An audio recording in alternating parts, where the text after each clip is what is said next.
கர்த்தருடைய நாமத்துக்கு பயனுள்ளதாக. கர்த்தர் நல்லவர். நான் இந்த பாட்டை ஏன் செலக்ட் பண்ணேன்னு எனக்கே தெரியாது. நாட்கள் ரொம்ப பொல்லாதவர்களாக இருக்குது. யாருக்கு என்ன நடக்கும்னு தெரியாத உலகத்தில் நம்ம வாழ்ந்து கொண்டிருக்கிறோம். மரணம் நம்மை சந்திக்கலாம், ஆண்டவருடைய வருகை நம்ம சந்திக்கலாம். ஆனால் எது எப்போ வந்தாலும் ஒரே ஒரு ஆயத்தம் இருக்கணும், ஆண்டவரை பரலோகத்தில் சந்திப்போங்கிறார். எனக்கு அது ரொம்ப பிடிக்கும். ஆனால் இப்போ போகணும்னு இல்லை, நிறைய பொறுப்புகள் எல்லாம் முடிச்சுட்டு தான் நான் போகணும். அதனால அந்த நாளுக்கு நம்ம ஆயத்தமாக இருக்கணும்னு சொல்லி. ஆனால் இயேசு சீக்கிரமாக வந்துடுவார். அவ்வளோ காலங்கள் போராட்டங்கள் எல்லாம் நடந்து கொண்டிருக்கிறது என்பதான ஒரு பாடல்.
அன்பின் பிதாவே, இந்த ஆசீர்வதிக்கப்பட்ட நல்ல ஓய்வு நாளைக்காக உமக்கு நன்றியோடு துதிக்கிறோம். தகப்பனே, இந்த ஓய்வு நாளிலும் எங்களை ஆண்டவரே உம்முடைய வார்த்தையை கேட்க நீங்க அழைத்து வந்த தயவுக்காக நன்றி. இப்பொழுதும் உம்முடைய வார்த்தையை கேட்க போகிறோம். தேவரே, நீர் எங்களோடு பேசும்படியாக ஜெபிக்கிறோம் அப்பா. இங்க வந்திருக்கிற ஒருவரும் வெறுமையாய் திரும்பக்கூடாதப்பா. உங்களுடைய வார்த்தைகளை பெற்றவர்களாக, காரியங்களை கற்றவர்களாக திருப்பி செல்ல நீங்க உதவி தரும்படியாக ஜெபிக்கிறோம். இயேசுவின் ஜெபம் நல்ல பிதாவே, ஆமென். ஹல்லேலூயா, ஹல்லேலூயா. சங்கீதம் 1ஆம் அதிகாரம் 1ஆம் வசனத்துல நாம் இப்படியாக வாசிக்கிறோம். சங்கீதம் 1:1, துன்மார்க்கருடைய ஆலோசனையில் நடவாமலும் பாவிகளுடைய வழியில் நில்லாமலும் பரியாசக்காரர் உட்காரும் இடத்தில் உட்காராமலும். 3 நோ சொல்லியிருக்கீங்க. என்னெல்லாம்? நடக்காதே, நிக்காதே, உட்காராதே. இது 3 பண்ணலன்னா வேற என்னதான் பண்றது ஒரு மனுஷன் இல்ல அப்படின்னு சொல்லும் போது, எபிரேயர் 12ஆம் அதிகாரம் 1ஆம் வசனம், யாராவது ஒருவர் சத்தமாக அதை வாசிக்கலாம். ஆகையால் மேகம் போன்ற இத்தனை திரளான சாட்சிகள் நம்மை சூழ்ந்து கொண்டிருக்க, பாரமான யாவற்றையும் நம்மை சுற்றி நெருக்கி நிற்கிற பாவத்தையும் தள்ளிவிட்டு விசுவாசத்தை துவக்குகிறவரும் முடிக்கிறவருமாகிற இயேசுவை நோக்கி நமக்கு நியாயம் தீர்க்கிற ஓட்டத்தில் பொறுமையோடு, நமக்கு நியமித்திருக்கிற ஓட்டத்தில் பொறுமையோடு ஓட கடவும். ஆமா, நீங்க நடக்க கூடாது, நிக்க கூடாது, உட்கார கூடாதுன்னா இப்ப என்ன பண்ணணும்னு சொல்றாங்க? ஓடணும். ஆல்ரெடி வாரத்துல 6 நாள் நான் என்ன பண்ணிட்டு இருக்கேன்? ஓடுன்னு ஓடிட்டு இருக்கிறேன். ஒரு நாள் ஓய்வு நாள் வந்து சபையில நிம்மதியா உட்காரலான்னு வந்தா இங்கேயும் ஓட சொல்றீங்களேன்னு நீங்க நினைக்கலாம். நம்ம ஓடுறோம், எல்லாருமே ஒரு விதத்துல ஏதோ ஒரு விதத்துல என்ன பண்றோம்? பிஸியா இருக்கிறோம். வேலை நிமித்தமாக ஓடுறோம், குடும்பத்துக்காக ஓடுறோம், பிள்ளைகளுக்காக ஓடுறோம், நம்மளுடைய வாழ்க்கை அடுத்த ஸ்டெப்புக்கு போகணும்னு சொல்லி நம்ம என்ன பண்றோம்? ஓடிட்டு இருக்கிறோம். ஆனா இதெல்லாம் ஒரு டெம்பரரியான ஒரு விஷயம். இருக்கிற வரைக்கும் நம்ம என்ன பண்ணுவோம்? சேர்த்து வைப்போம், சாப்பிடுவோம், அனுபவிப்போம், போயிடுவோம். இது டெம்பரரியான விஷயம். ஆனா இந்த ஓட்டமானது நம்ம நித்திய வாழ்வுக்காக நம்ம என்ன பண்றோம்? ஆண்டவர் நம்மளுக்காக நியமித்திருக்க ஓட்டத்துல நம்ம ஓடுறதுக்கு தேவன் அழைக்கிறதை பார்க்கிறோம். நீங்க எல்லாருமே ஓட்டப்பந்தயத்தை பார்த்திருப்பீங்கல்ல. அந்த ஓட்டப்பந்தயத்துல ஓடுறவங்க அந்த ஒரு நாள் போட்டிக்காக மிஞ்சி போன ஒரு ரேஸ் எவ்வளவு நிமிஷம் இருக்கும்னு நினைக்கிறீங்க? 100 மீட்டர்ஸ்லாம் இப்போ 10 செகண்டுக்கு முன்னாடி என்ன பண்றாங்க? முடிச்சிடுறாங்க. ஒரு மிஞ்சி போன 1 நிமிஷம் 2 நிமிஷம் ஓடுற ஓட்டங்கள் தான் இருக்கு. ஆனா அந்த ஒரு நாள் பந்தயத்துக்காக அவங்க எவ்வளவு வருஷம் பிராக்டிஸ் பண்ணுவாங்கல்ல. யோசிச்சு பார்த்திருக்கீங்களா? அவங்களுக்கு எவ்வளவு டிசிப்ளின் இருக்கணும். காலையில எழுந்திருக்கணும், பிராக்டிஸ்க்கு போகணும், உடம்ப பார்த்துக்கணும், இஷ்டத்துக்கெல்லாம் சாப்பிடக்கூடாது, லேட்டா தூங்கக்கூடாதுன்னு ஒரு டிசிப்ளினான லைஃப், நிறைய ரூல்ஸ் அண்ட் ரெகுலேஷன்ஸ் இருக்கும். அது இருந்தாதான் அந்த ஒரு நாள் பந்தயத்துல என்ன பண்ண முடியும்? அவங்க வின் பண்ண முடியும். அந்த பந்தயத்துல ஓடுறவங்களுக்கு நல்லா தெரியும். 15 பேர் ஓடினாலும் எத்தனை பேருக்கு பரிசு? முதல்ல வரவங்களுக்கு ஒருத்தருக்கு தான் அந்த கோல்டு மெடல் கிடைக்கும். இருந்தாலும் அதனால 14 பேர் விட்டுருவாங்களா? இல்ல, எப்படியாவது போராடி நான் அந்த இடத்துக்கு வந்துட மாட்டேனா, அந்த கனவை அடைஞ்சிட மாட்டேனான்னு சொல்லி என்ன பண்ணுவாங்க? ரொம்ப அதுக்காக சிரமப்பட்டு என்ன பண்ணுவாங்க? அதை பிராக்டிஸ் பண்ணி தன்னோட பெஸ்ட்டை கொடுக்கணும்னு ஓடுவாங்க. ஓடி அவங்களுக்கு ஒரு கோல்டு கிடைக்கும், 2வது வந்தா ஒரு சில்வர், 3வது வந்தா ஒரு பிரான்ஸ், வெண்கலம் கிடைக்கும். இதுதான். இப்போ நம்மளுமே ஒரு ரன்னிங் ரேஸ்ல தான் இருக்கிறோம். நம்ம எல்லாருமே இங்க வந்திருக்கிற எல்லாருமே ஒரு ரன்னிங் ரேஸ்ல இருக்கிறோம். ஆனா ஒரு வித்தியாசம் என்ன தெரியுமா? நம்ம ஓடுறது காம்படிஷன் கிடையாது. நீ ஃபர்ஸ்டா நான் ஃபர்ஸ்டான்னு ஓடுற காம்படிஷன் கிடையாது. நம்மளுக்கு எல்லாரும் ஆண்டவர் சொல்றாரு, நியமித்திருக்கிறார் ஒரு ஓட்டத்தை. அதை என்ன பண்ணணும்னா வெற்றியாய் முடிக்கணும். அவ்வளவுதான். நடுவுல போயிடக்கூடாது, நடுவுல உட்காந்துடக்கூடாது, பின்னோக்கி ஓடிடக்கூடாது. நமக்கு நியமித்திருக்க ஓட்டத்துல நம்ம என்ன பண்ணணும்னா அந்த ரேஸை கம்ப்ளீட் பண்ணணும். அதுக்காக தான் நம்மளை என்ன பண்றாரு? ஆண்டவர் அழைத்திருக்கிறார். இந்த ஓட்டமானது உலக பிரகாரமான ஓட்டம் கிடையாது. இது ஒரு ஆவிக்குரிய ஓட்டம், ஒரு கிறிஸ்தவ ஓட்டம். நம்ம எல்லாருமே ஆண்டவரை ஏற்றுக்கொண்ட ஒவ்வொருமே அந்த ஒரு ஓட்டத்தை நம்ம என்ன பண்ணிட்டோம்? ஆல்ரெடி ஸ்டார்ட் பண்ணிட்டோம். இப்போ நம்ம அந்த ரேஸ்ல இருக்கிறோம். இந்த ரேஸை நம்ம வெற்றிகரமா முடிக்கணும். அதுதான் நம்மளுக்கு கொடுத்திருக்க கோல். இந்த ரேஸை நம்ம என்ன பண்ணணும்? வெற்றிகரமா முடிக்கணும். அதை எப்படி நம்ம வெற்றிகரமாய் முடிக்கிறது என்ற காரியத்தை தான் பார்க்க போறோம். அப்போ நான் எப்படி இதை ஓடுவேன், எனக்கு தெரியாது அப்படின்னு யோசிக்கும் போது இந்த வசனத்தில் இந்த முதல் பகுதியை ஒருத்தர் வாசிக்கலாம். ஆகையால் மேகம் போன்ற இத்தனை திரளான சாட்சிகள் நம்மை சூழ்ந்து கொண்டிருக்கிறது. போதும். ஆகையால் மேகம் போன்ற இத்தனை திரளான சாட்சிகள் நம்மை சூழ்ந்து கொண்டிருக்க, இது முடியாத காரியம் கிடையாது. இந்த ஓட்டம் முடியாத ஓட்டம் கிடையாது. ஏன்னா இதுல என்ன சொல்லி இருக்குது? மேகம் போன்ற இத்தனை திரளான சாட்சிகள். யார் அவங்கலாம் சொல்லும்போது இந்த எபிரேயர் 11ஆம் அதிகாரம் இருக்குல்ல, அது ரொம்ப விசேஷித்த ஒரு அதிகாரம். ஏன்னா அது விசுவாச பட்டியல்னு சொல்லுவோம். ஏன்னா எத்தனை பேர் இந்த விசுவாசத்தை ஓட்டத்தை ஓடி முடித்தார்கள் ஒரு பெரிய பட்டியல் இருக்கு. ஆபேல்ல ஆரம்பிச்சு சாமுவேல் தாவீது வரைக்கும் என்ன பண்ணிருக்கு, ஒவ்வொருத்தரோட கேரக்டர்ஸை சொல்லி அவங்க எப்படியாவது ஓடினாங்கன்னு சொல்லி நமக்கு ஒரு சாட்சி வைக்கப்பட்டிருக்கு. அவங்க எப்படி இருக்காங்களா, நம்மை சுற்றி மேகம் போல திரளான சாட்சிகளா நிக்கிறாங்க. அவங்க நம்மளுக்கு ஒரு ஓட்டத்தை ஓடி ஒரு வழியை என்ன பண்ணியிருக்காங்க, காட்சி கொடுத்திருக்காங்க. அவங்க ஓடின ஓட்டத்துல வழியில நம்ம என்ன பண்ணணும், நம்மளும் தொடர்ந்து ஓடணும். அவங்க எல்லாருமே பெர்ஃபெக்ட்டா யோசிச்சு பாருங்களேன், தப்பு செய்யாதவங்க எல்லாம் செய்தார்கள், பாவத்துல விழுந்தார்கள், தவறுனாங்க, ஆனாலும் ஓட்டத்தை நிறுத்தவில்லை. கடைசி வரைக்கும் ஓடி அந்த ஓட்டத்தை என்ன பண்றாங்க, அவங்க சக்சஸ்ஃபுல்லா முடிக்கிறத பார்க்கிறோம். அதனால இந்த நாளுடைய தலைப்பு நான் கொடுத்திருக்கிறது, வெற்றியான கிறிஸ்தவ ஓட்டத்தை முடிக்க நாம் எப்படி ஓட வேண்டும். How to run a successful Christian race. இதை எப்படி ஓடணும்னு சொல்லி இந்த வசனத்தின் அடிப்படையில் ஒரு 3 காரியத்தை நம்ம இன்னைக்கு பார்க்க போகிறோம். தொடர்ந்து வாசிங்கள், அதே வசனத்தை தொடர்ந்து வாசிங்க. பாரமான யாவற்றையும் நம்மை சுற்றி நெருங்கி நிற்கிற பாவத்தையும் தள்ளிவிட்டு விசுவாசத்தை ஓகே. ஆகியா இப்ப அடுத்த காரியம் என்னது, பாரமான யாவற்றையும். ஃபர்ஸ்ட் நம்ம பண்ண வேண்டியது என்ன தெரியுமா, பாரங்களை தள்ளி விட்டு ஓட வேண்டும். நமக்கு இருக்கிற பாரங்களை என்ன பண்ணணும், தள்ளி விட்டு ஓட வேண்டும். நீங்க எல்லாருமே ஸ்போர்ட்ஸ், ஏதோ ஒரு ஸ்போர்ட்ஸை பாக்குறவங்களா இருப்பீங்க. அந்த ஸ்போர்ட்ஸ்ல இருக்க அந்த ஸ்போர்ட்ஸ் பீப்புள் உள்ள வரும்போது ஒவ்வொருத்தரும் ஒரு கிட் பேக் வச்சிருப்பாங்க. அது கிரிக்கெட்டா இருக்கலாம், ஃபுட்பாலா இருக்கலாம், எந்த மாதிரியா இருந்தாலும் அவங்க ஒரு கிட் பேக் வச்சிருப்பாங்க. அவங்க பர்சனல் திங்ஸ் எல்லாம் வச்சு அதை எடுத்துட்டு வருவாங்க அவங்க ஸ்டேடியம்க்கு.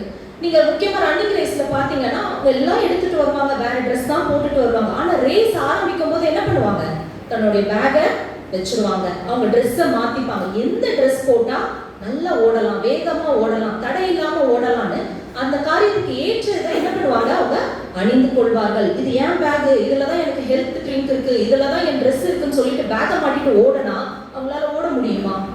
ஓடுவாங்க, ஆனா என்ன ஆகும், ஸ்லோவாவாங்க, அவங்க ஜெயிக்க முடியாது.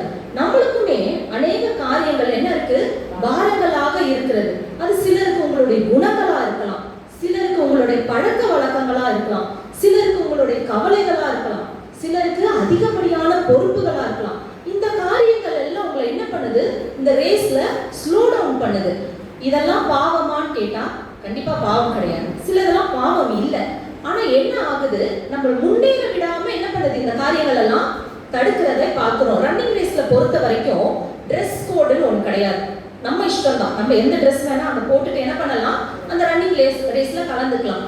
நீங்க ஃபாரின் வெஸ்டர்ன் கல்ச்சரியில இருக்கவங்க பாத்தீங்கன்னா ஒரு ஷார்ட்ஸ் ஒரு டாப்ஸ் மாதிரி போட்டுட்டு ஓடுவாங்க. இதே முஸ்லிம் கண்ட்ரிங்க சேர்ந்தவங்களை பாத்தீங்கன்னா தலையில துணி கட்டியிருப்பாங்க, ஃபுல் ட்ரெஸ் ஜெர்சியில போட்டிருப்பாங்க. ஏன்னா அவங்களோட பழக்க வழக்கத்தின்படி, அதனால ரூல்ஸ் கிடையாது. ஆனா எது போட்டா நம்மளுக்கு பாரமா இருக்காதோ, எந்த ட்ரெஸ் போட்டா நம்ம முன்னேற உதவுமோ அப்படிப்பட்ட ட்ரெஸ்ஸை தான் என்ன பண்ணுவாங்க, அவங்க போட்டுட்டு ஓடுவாங்க. நம்ம அநேக நேரம் ஓடுறோம், ஆனா இந்த பாரங்களை சுமந்து கொண்டே என்ன பண்றோம், ஓடிட்டு இருக்கிறோம். ஆண்டவர் சொல்றார், இயேசு சொல்லுகிறார், வருத்தப்பட்டு பாரம் சுமக்கிறவர்களே நீங்கள் எல்லாரும் என்னிடத்தில் வாருங்கள், நான் உங்களுக்கு இளைப்பாறுதல் தருவேன் என்றார். சங்கீதம் 55:22 வாசிக்கிறோம், கர்த்தர் மேல் உன் பாரத்தை வைத்து விடு, அவர் உன்னை ஆதரிப்பார். ஏன்னா அந்த பாரத்தை நம்ம சுமந்துட்டே இருந்தோம்னா நம்மளால முன்னேற முடியாது, ரொம்ப ஸ்லோவாயிடுவோம். நம்ம ரேஸ்ல என்ன பண்ணுவோம், ரொம்ப பின்தங்கி போயிடுவோம். அதனாலதான் ஆண்டவர் கேட்கிறாரு, உன் பாரத்தெல்லாம் என்கிட்ட கொடு, நீ சுமந்தெல்லாம் உன்னால முடியாது, அதனால என்கிட்ட கொடு, நான் சுமக்கிறேன் அப்படின்னு சொல்லி ஆண்டவர் கேட்கிறார். மோசேயோட வாழ்க்கையில பார்க்கும்போது மோசே சில காரியங்களை அவன் கொடுக்க வேண்டியதா இழக்க வேண்டியதா இருக்கு. ஏன்னா ஆண்டவர் அவனை என்ன பண்ணிட்டாரு, ஒரு பெரிய ரட்சகனாக தெரிந்து கொண்டு ஒரு பெரிய ஊழியத்துக்கு அழைத்திருக்கிறார். ஆனால் அவன் சுமந்து கொண்டிருக்கிற சில காரியங்கள் அவன் ஓட்டத்துக்கு பாரமாக இருக்கிறதை நம்ம பார்க்கிறோம். எபிரேயர் 11:24 நம்ம திருப்பி வைத்துக் கொள்வோம். நான் சொல்லும்போது வாசிங்க. எபிரேயர் 11:24. ஒரு நிமிஷம். மோசேயை வந்து ஆண்டவர் அந்த பர்னிங் புஷ்ல சந்திக்கிறார், இல்ல முச்செடியில சந்தித்து பேசி என்ன அழைக்கிறார், நீ போய் என்ன பண்ண, என்னோட ஜனங்களை ரட்சித்து கொண்டு வான்னு சொல்லுகிறார். அவனும் என்ன பண்ணுகிறான், அது முழு மனசோட ஏற்றுக்கொண்டு மீண்டுமாக எகிப்துக்கு போறதை பார்க்கிறோம். போகும்போது அந்த வாசிங்கள் எபிரேயர் 11:24. விசுவாசத்தினாலே மோசே தான் பெரியவனான போது பார்வோனுடைய குமாரத்தியின் மகன் எண்ணப்படுவதை வெறுத்து. ஓகே, முதல்ல அவர் கொடுக்க அந்த பாரத்தை தள்ளுறது என்னன்னு பார்த்தீங்கன்னா, பார்வோனுடைய குமாரத்தின் மகன் எனப்படுவதை வெறுத்து. பார்வோனுடைய குமாரத்தின் மகன், எவ்வளவு ஒரு நல்ல டைட்டில், ஒரு நல்ல அடையாளம்ல. இப்போ ஆண்டவர் என்ன பண்றாரு, எகிப்துக்கு போன்னு சொல்லி திருப்பி அனுப்புறாரு. திருப்பி போகும்போது, நான் ஒரு ராஜகுமாரனா உள்ள போகும்போது எவ்வளவு மரியாதை இருக்கும்ல. சாதாரண ஒரு மனுஷனா இல்ல நான் வந்து ரட்சிக்க வந்தேன்னு சொல்றதை காட்டிலும், நான் பார்வோன் குமாரத்தின் மகன் சொல்லும் போது ஒரு மரியாதை இருக்கும், அந்த இடத்துல ஒரு மதிப்பு இருக்கும். ஆனா அந்த காரியத்தை தான் என்ன பண்றாரு, அவர் வெறுக்கிறார் என்று நம்ம வாசிக்கிறோம். ஏன்னா இப்ப ரட்சிக்க போகிறது யாரு? இஸ்ரவேல் ஜனங்களை. இஸ்ரவேல் ஜனங்கள் கிட்ட அவன் போய், நான் ஆண்டவரை நம்ம தொழுது கொள்ளணும், இந்த அடிமைத்தன வீடாகிய எகிப்தில இருந்து உங்களை நான் ரட்சிக்கணும்னு சொல்லும் போது, அந்த இடத்துல பார்வோனோட குமாரனா அங்க போய் நிக்க முடியாது. நின்னா ஜனங்கள் வருவாங்களா? வரமாட்டாங்கல்ல. அப்போ அவ்வளவு பெரிய டைட்டில், அவனுக்கு அடையாளத்தை முதல்ல அவன் என்ன பண்றா, வெறுக்கிறதை பார்க்கிறோம். எல்லாருக்குமே ஒரு அதிகாரம் இருந்தா அதை நம்ம எங்கேயாவது அதை காமிக்கணும்னு தான் நினைப்போம் இல்ல. எங்கனாலும் நம்ம போனா நம்மளுக்கு ஒரு ஐடி கார்டு, ஒரு சிபிஐ, ஒரு FBI தான் டக்குன்னு என்ன பண்ணுவாங்க, ஐடி கார்டு காட்டுவாங்க. ரொம்ப வருஷத்துக்கு முன்னாடி நடந்த ஒரு சின்ன காரியத்தை நான் சொல்லணும்னு ஆசைப்படுறேன். நம்ம சபையில தான் என் கணவர் வந்து ரொம்ப சின்ன வயசா இருக்கும்போது, நம்ம ஷிஜான் மாதிரி இருக்கும்போது நினைக்கிறேன், அப்ப என்ன பண்ணிருக்காங்க, சர்வீஸ் நடக்கும்போது வெளியே இருந்திருக்காங்க. வெளியே இருந்துட்டு இருக்கும்போது இங்க ரமேஷ் மாமா இருக்காங்க, மேக்ஸ் டீச்சர். அவர் வந்து போய் சொல்லியிருக்காரு, சபை நடக்கும்போது என்ன வெளியே இருக்க, உள்ள போன்னு சொன்ன உடனே திரும்பி பார்த்து சொன்னாங்களாம், எங்க அப்பா யாருன்னு தெரியுமா? நீங்க வந்து என்ன திட்டுறீங்கல்ல, எங்க அப்பா யாரு? எங்க அப்பா பெரிய பிசினஸ்மேன், எங்க அப்பா இந்த சர்ச்சோட செக்ரட்டரின்ற ஒரு எண்ணம் என்ன இருக்கு, எங்க அப்பா யாருன்னு தெரியுமான்னு கேட்டாங்களாம். இந்த நேரத்துல மோசே கூட அதை யூஸ் பண்ணிருக்கலாம்ல. நான் ஒரு பார்வோன் குமாரத்தின் மகன் சொல்லி யூஸ் பண்ணிருக்கேன். ஆனா அந்த அடையாளம் என்ன பண்றான், எனக்கு வேண்டாம், அப்படிப்பட்ட ஒரு அடையாளம் எனக்கு வேண்டாம்னு சொல்லி அந்த அடையாளத்தை வெறுக்கிறதை பார்க்கிறோம். இரண்டாவது அவர் விடுறது பாத்தீங்கன்னா, அடுத்த வசனத்தை தொடர்ந்து வாசிங்கள். அநித்தியமான பாவ சந்தோஷங்களை அனுபவிப்பதை பார்க்கிறோம். போதும். அநித்தியமான பாவ சந்தோஷங்கள் அப்படி பார்க்கும்போது, ஷார்ட் டைம் பிளஷர், ஒரு சின்ன காரியம் பண்ணும்போது அந்த நேரத்துக்கு ஒரு சந்தோஷத்தை கொடுக்கும். அந்த நேரத்துக்கு அதான் அது சொல்லியிருக்கு, பாவ சந்தோஷம். ஓகே, அநித்தியமான பாவ சந்தோஷம். அநித்தியமான டெம்பரரி. பாவ சந்தோஷத்தை என்ன பண்றா, அவர் கிவ் அப் பண்றார். ஜாலியா ஒரு அரண்மனையில வாழ்ந்திருக்கலாம், ஆனா அது தேவையில்லை. அந்த அநித்தியமான பாவ சந்தோஷங்கள் அது அவர் பாரப்படுத்துகிறது. அவருக்கு தொடர்ந்து ஊழியம் செய்யறதுக்கு அது தடையா இருக்கிறது. அதை என்ன பண்றாரு, அது வேண்டாம் வெறுத்துட்டு அவர் என்ன சூஸ் பண்றாரு தெரியுமா? இந்த ரெண்டு காரியங்களையும் விடுகிறார். எதை? அவர் அடையாளத்தை விடுகிறார். அநித்தியமான பாவ சந்தோஷங்களை விட்டு தொடர்ந்து வாசிக்கிறோம். என்ன வாசிக்கிறோம்? தேவனுடைய ஜனங்களோடு துன்பத்தை அனுபவிப்பதே தெரிந்து கொண்டு. உங்களுக்கு சாய்ஸ் கொடுத்தா யாராவது துன்பத்தை நம்ம சூஸ் பண்ணுவோமா? யோசிங்களேன். ஆனா மோசேங்க தேவனுடைய அந்த ஜனங்களோட ஜனங்களா நான் இருக்கணும், தேவன் நிமித்தமாக துன்பத்தை அனுபவிக்கணும், அதை சூஸ் பண்ணுகிறார். அது மாத்திரமல்ல, தொடர்ந்து அது அடுத்த வசனத்தை வாசிக்க வரும். கடைசி பகுதியில இனி வரும் நிந்தனையை அதிக பாக்கியம் என்று எண்ணினார். எகிப்தில் உள்ள பொக்கிஷங்களிலும் கிறிஸ்துவின் நிமித்தம் வரும் நிந்தையை அதிக பாக்கியம் என்று எண்ணினார். எப்படி அப்படின்னு ஒரு கஷ்டத்தை நான் பாக்கியமா என்று யாராவது சொல்ல முடியுமா? ஆனா ஆண்டவர் அழைத்த அழைப்பு அப்படி. அதனால அவர் என்ன பண்றாரு, அதனால வர கஷ்டங்களை கூட நான் என்ன பண்றேன், அது பாக்கியமா என்று சொல்லி மோசே அப்படி வாழ்கிறதாக நம்ம பார்க்கிறோம். மோசேயோட வாழ்க்கைய 3 விதமா பிரிக்கலாம். அவர் வாழ்ந்த வருஷம் எவ்வளோ? 120 வருடங்கள் வாழ்கிறார். அது 40 40 40ஆக 3 விதமாக பிரிக்கலாம். முதல் 40 வருஷம் அவர் எங்க இருந்தாரு? அரண்மனையில, ஒரு ராஜகுமாரத்தின் மகனாக அரண்மனையில வாழ்கிறார். ரொம்ப சுகபோகமான ஒரு வாழ்வு, நினைச்சது நடக்கும், சொல்றது நடக்கும். அவர் ஒரு அதிபதியாக வாழ்ந்து கொண்டிருக்கிறார். அப்படியே அடுத்த 40 வருஷம் அவர் அந்த தேசத்தை விட்டு போயிட்டு தன்னோட மாமனார் வீட்டுல இருக்கிறார். மாமனார் வீட்லயும் பினான்சியலா கஷ்டமா அப்படின்னு பார்த்தா கிடையாது. ஒரு நல்ல பட்டணத்து ஆசாரியனா இருக்கிறார். அந்த வீட்லயும் ஒரு நல்ல ஒரு வாழ்க்கையை வாழ்ந்து கொண்டிருக்கார். கல்யாணம் பண்ணி பிள்ளைகளை பெற்று நல்லா வாழ்கிறார். அடுத்த 40 வருஷம் பார்க்கும்போது என்னென்ன பாடுகள் இருக்கோ அது எல்லாத்தையும் என்ன பண்றாரு, அனுபவிக்கிறாரு. ஏன்னா இந்த இஸ்ரவேல் ஜனங்களை வழிநடத்துறது அவ்வளவு ஈஸி இல்லை. என்ன செஞ்சாலும் போற, என்ன பேசினாலும் போற, அவ்வளவு நல்லவரா இருந்தும் அவரை குறை சொல்றாங்க. அவரோட ஆரம்ப காலத்துல பார்க்கும்போது கோபம் அதிகமா இருக்கும். மோசேக்கு பாத்தீங்கன்னா கோபத்தினால என்ன பண்றாரு, ஒரு எகிப்தியனை கொலை பண்றாரு. ஆனா இந்த 40 வருஷம் இந்த ஜனங்களை 6 லட்சம் புருஷர்களை வழிநடத்தி முடித்த பின்பு ஆண்டவர் அவரை பார்த்து சொல்றது என்ன தெரியுமா? என் வீட்டில் எங்கும் சாந்த குணம் உள்ளவன். வேற யாராவது இருந்தா கொலைக்காரனா இருந்தவன் இன்னும் வருஷம் எவ்வளவு மாற முடியுமோ அவ்வளவுதானே மாறி இருக்கணும். ஆனா அப்படியே ஆண்டவருக்காக அவர் இந்த ஊழியத்தை செய்வது, ஆண்டவரோடு அவர் பேசி அவர் இருக்கும்போது எப்படி ஆகுது, குணங்கள் மாறி அவர் சாந்த குணம் உள்ளவன் என்று நம்ம வாசிக்கிறோம். இன்னைக்கு நீங்க அதை ஆராய்ந்து பார்க்கணும். நம்மளுடைய பாரங்கள் என்னவா இருக்கு? என் பாரம் என்னன்னு உங்களுக்கு தெரியாது, உங்க பாரம் எனக்கு என்னன்னு எனக்கு தெரியாது. நம்ம யோசிச்சு பார்க்கணும். பொறாமை என்னும் பாரம் நம்மளை அழுத்தி கொண்டு இருக்கிறதா? ஒருத்தவங்க நல்லா இருந்தா நம்ம என்ன நினைக்கிறோம்? சந்தோஷப்படுறோமா இல்ல அது நிமித்தம் பொறாமப்படுறோமா? நம்மளுக்கு கார் இருக்கும், பக்கத்து வீட்டுக்காரன் சைக்கிள் வாங்கினா ஒரு பொறாமை. அப்படிப்பட்ட குணங்கள் நம்மளுக்கு இருக்கக்கூடாது. பெருமை இருக்கா? சின்ன சின்ன காரியத்துல இருந்து பெரிய பெரிய காரியம் வரைக்கும் பெருமை இருக்கா நம்மளுக்கு? அந்த பெருமை என்னும் பாரத்தை நம்ம என்ன பண்ணணும்? தள்ளிவிடணும். நம்மளுக்கு இன்னைக்கு கிடைச்சிருக்க ஒவ்வொன்றுமே ஆண்டவர் கிருபையாய் நம்மளுக்கு கொடுத்தது. நம்மளோட தாளந்துக்கோ நம்மளோட திறமைக்கோ கிடைச்சது கிடையாது. உயிரோடு இருக்க நம்ம உயிரே என்னது? ஆண்டவர் கொடுத்த கிருபை தான். அதனால நம்ம பெருமைப்படுறதுக்கு இந்த உலகத்துல ஒண்ணுமே கிடையாது. சில நேரம் நம்மளோட சோம்பேறித்தனம் நம்மளுக்கு பாரமாக இருக்கும்ல.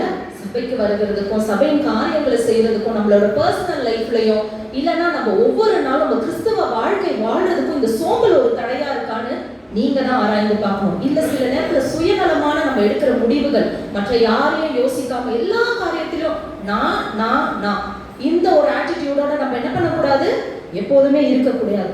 சில பேருக்கு இருக்கவே கூடாத காரியம், சில பேருக்கு இல்லை, எல்லாருக்குமே இந்த பழைய காரியங்களை பேசி கவலைப்படுகிறது. எனக்கு பிடிக்காத ஒரு விஷயம் நடந்து முடிஞ்சிருச்சு, அது நம்மளால ஒண்ணும் பண்ண முடியாது. ஆனா அதையே பேசி பேசி பேசி என்ன பண்றோம்?